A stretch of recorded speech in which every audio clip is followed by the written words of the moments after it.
I'm Sean, I'm 42, and for years I kept asking myself the same question. Why do two people with similar incomes end up in completely different financial situations? One becomes a millionaire, the other works for decades, and never gets anywhere near financial freedom. The answer is hiding in one number, $250,000. When you hit this number, everything changes. But most people sabotage themselves before they even understand what's happening. Let me start with something that should stop you cold. The average American earns roughly $2 million over their working lifetime. $2 million. Yet almost everyone retires with less than $100,000 saved. Where does all that money go?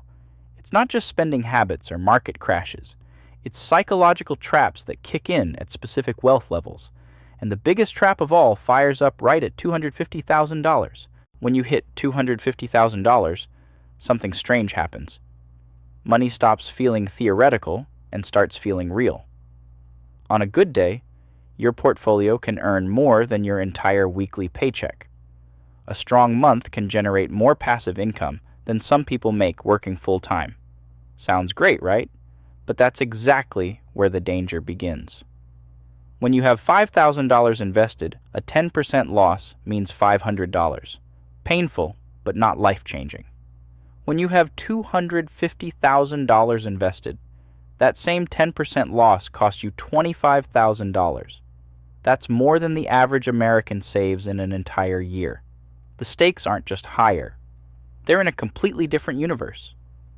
But the real danger isn't the losses. The real danger is what happens inside your head. I call it the illusion of arrival. When your portfolio jumps $6,000 in a single day, your brain starts telling you things. That you've earned this, that you're wealthy now, that it's finally time for that vacation you kept putting off, that a nicer car is completely justified.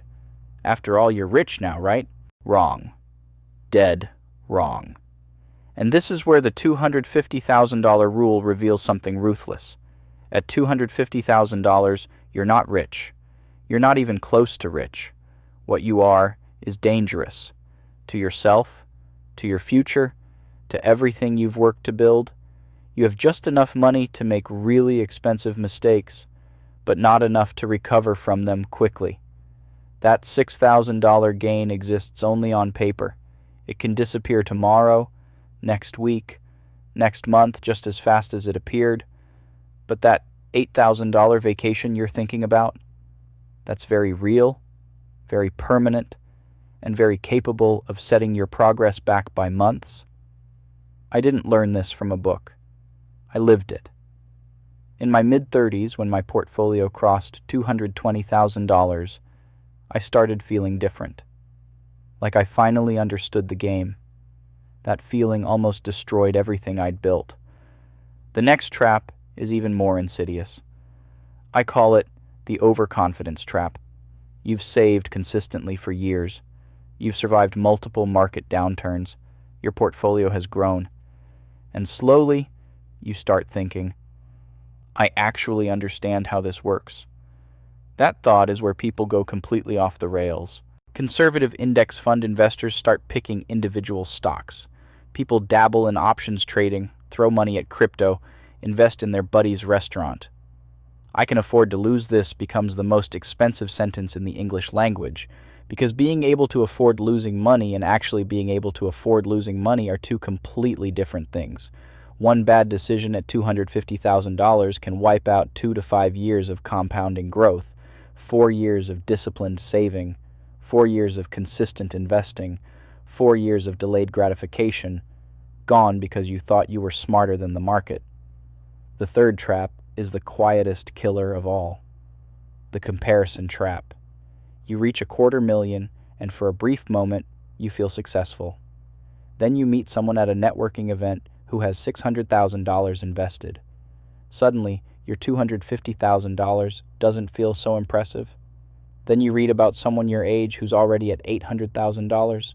Now you feel behind. Then you see someone flaunting a $2 million portfolio on social media, and suddenly you feel like a complete failure. This is where people sabotage their own progress. They abandon their steady approach and chase higher returns. They try to leverage their portfolio. They take out home equity loans to invest. If the market returns 10% and you can borrow at 6%, that's free money, right? No. That's how you turn a temporary setback into a permanent catastrophe. So what should you actually do at $250,000? Here's what nobody tells you. You don't need new strategies. You don't need to start picking individual stocks. You don't need exotic investment vehicles. You don't need a financial advisor charging you 1% annually to tell you to keep doing exactly what you were already doing. What you need sounds almost boring. Keep doing what got you to $250,000 in the first place. But here's why that's so hard. When your portfolio is jumping around by thousands of dollars every day, doing the same boring things feels like you're leaving money on the table. Your brain starts showing you all the opportunities you're supposedly missing. That stock that went up 300% last year. That real estate deal that would have doubled your money. That crypto that made people millionaires overnight.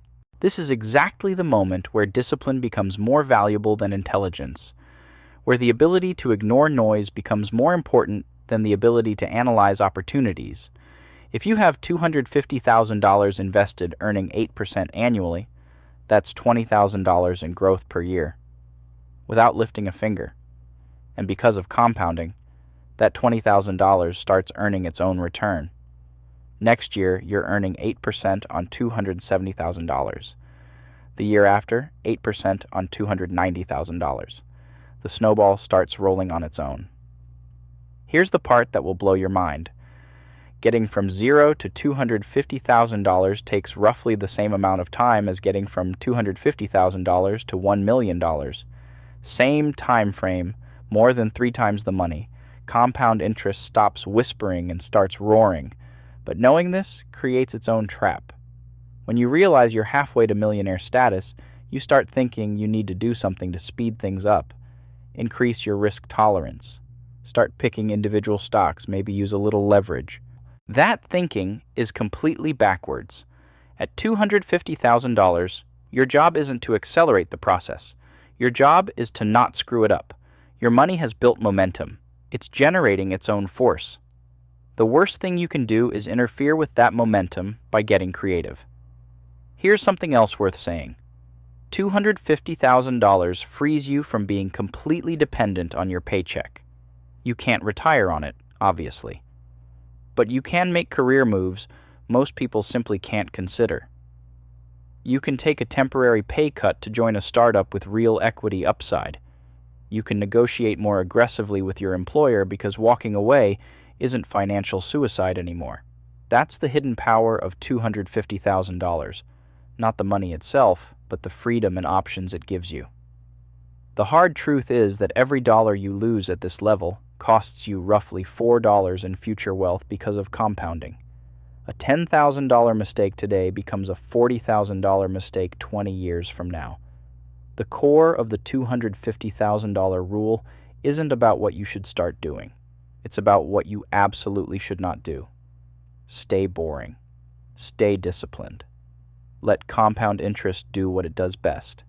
Because the hardest part wasn't getting to $250,000. The hardest part is not destroying it on your way to becoming a millionaire. Everything you're looking for is inside that one sentence. Subscribe for more breakdowns and the lessons I've learned the hard way.